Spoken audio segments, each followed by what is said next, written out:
जय जगन्नाथ मोर समस्त प्रिय भाई और भौणी माननकु एग्जाम कभर यूट्यूब चैनल रे आपण माननकु स्वागत। मु आपण माननक पई आज 10टी गुरुत्वपूर्ण जनरल नॉलेज रो क्वेश्चन नै कि आछि। आपण माने भिडियोटी शेष पर्यंत देखंतु जहाँकि आपण माननकु विभिन्न एग्जाम रे सहाय्य करिवो। तो चलंतु आज रो वीडियो स्टार्ट करिवा। आज रो प्रथम प्रश्न, विश्व मानविक अधिकार दिवस पालन केबे करा जाय? आउ थे कही रखुच्छी, विश्व मानविक अधिकार दिवस केबे पालन करा जाए? तो option number A December 3, option number B December 10, option number C December 17, option number D December 5। तो यार सठिक आंसर कौन है? Option number B December 10। December 10 हम विश्व मानविक अधिकार दिवस। तो परवर्ती प्रश्न, कुचिपुड़ी क्यों राज्यर नाच?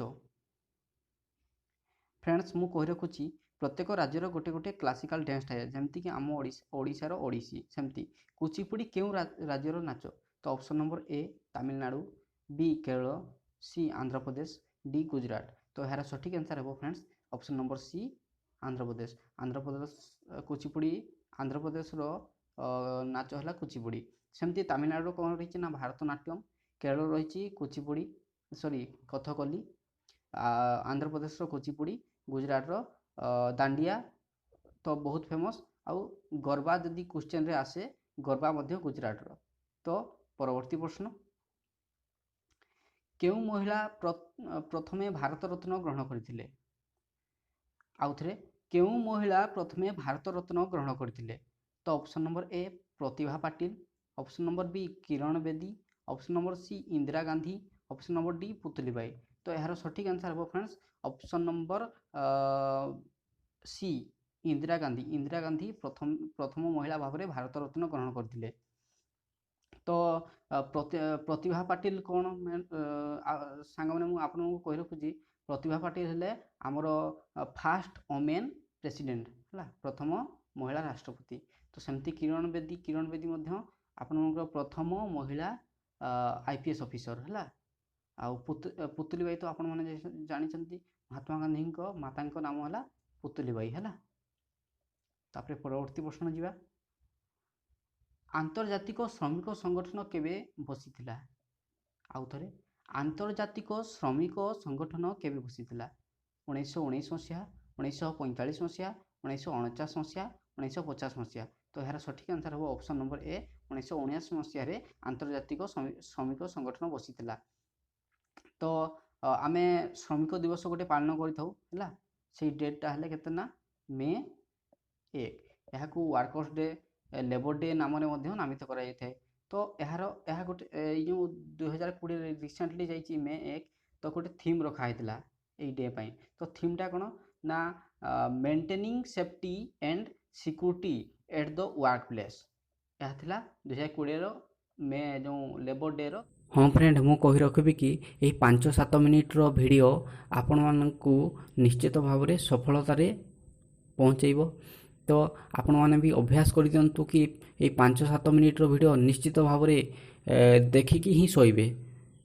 आउ जदि वीडियो भल लगुच ताहले लाइक, आउ जदि प्रथम थर आम चैनल को आसचंती नाली सब्सक्राइब बटन टी को क्लिक करके सब्सक्राइब करी आम सहित जोड़ी होंतु। तो चलंतु पंचम प्रश्न, कहा मुंडरे पाकस्थली थाए? आउ थे कही रखुच्छी, कहा मुंडरे पाकस्थली थाए? ऑप्शन नंबर ए चिंगुड़ी, ऑप्शन नंबर बी रोही, ऑप्शन नंबर सी कंकड़ा, ऑप्शन नंबर डी एंडुओ। तो यार सठिक answer friends option number A चिंगुड़ी। चिंगुड़ी रो मुंडरे पाकस्थली थाए। अकबर को पिता नाम कौन थिला? Option A Humayun, option B Babar, option C Jahangir, option D Harish Khan. तो यार सठिक आंसर कौन हम फ्रेंड्स? अकबर को पिता बापा नाम थिला हुमायूं है। प्रथम मिस यूनिवर्स किए थिले? आउ थे कही रखुच्छी, प्रथम मिस यूनिवर्स किए थिले? तो यार सठिक आंसर कौन हम? Option number A Reita Faria, option number B Leila Seth, option number C Sushmita Sen, option number D Deepika Padukone. तो यार सठिक आंसर हम आउ थे मुझे कही रखुच्छी, प्रथम मिस यूनिवर्स माने भारत है यार। तो यार सठिक आंसर हम सुस्मिता सेन। तो मिस वर्ल्ड किए थिले हला मिस वर्ल्ड थिले रीता फारिया हला। तो WHO रो पूरा नाम कौन? Web human organisation, world home organisation, world health operation, world health organisation. तो यार सठिक आंसर हो वर्ल्ड हेल्थ ऑर्गेनाइजेशन।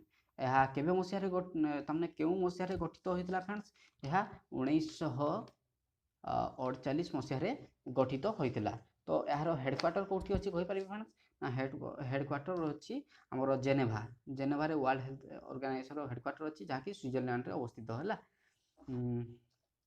तापरे परवर्ती प्रश्न को आमे जिबा। एड्स केबे चिन्हित होइतला हला? एड्स केबे चिन्हट होइतला? तो option number A 1955, option number B 1981, option number C 2005, option number D 1907। तो ऑप्शन नंबर बी 1981 मसिया रे हमरो एड्स चिन्हित होइतला। 1981 मसिया रे एड्स चिन्हित होइतला। तो एड्स रो पूरा नाम कोन? ना एड्स रो पूरा नाम होला एक्वायर्ड इम्यूनो डेफिशिएंसी सिंड्रोम हला।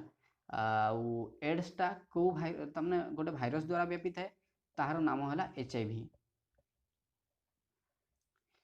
शेष प्रश्न आज दास कैपिटल किए लिखिथिले? आउ थरे दास कैपिटल किए लिखिथिले? तो option A Karl Marx, option B Nanak, option C Manu, option D हल्ले। तो यार सठिक आंसर हो option A Karl Marx. Das Kapital किए लिखिथिले? ना कार्ल मार्क्स लिखिथिले। तो आज वीडियो केमती लगिला निश्चित भाव में कमेंट रे लिखि जणेबे। आउ निश्चित भाव में यदि वीडियोटी भल लगी लाइक टे करेंगे आउ शेयर करने को भूलिए। तो thank you friends, good night.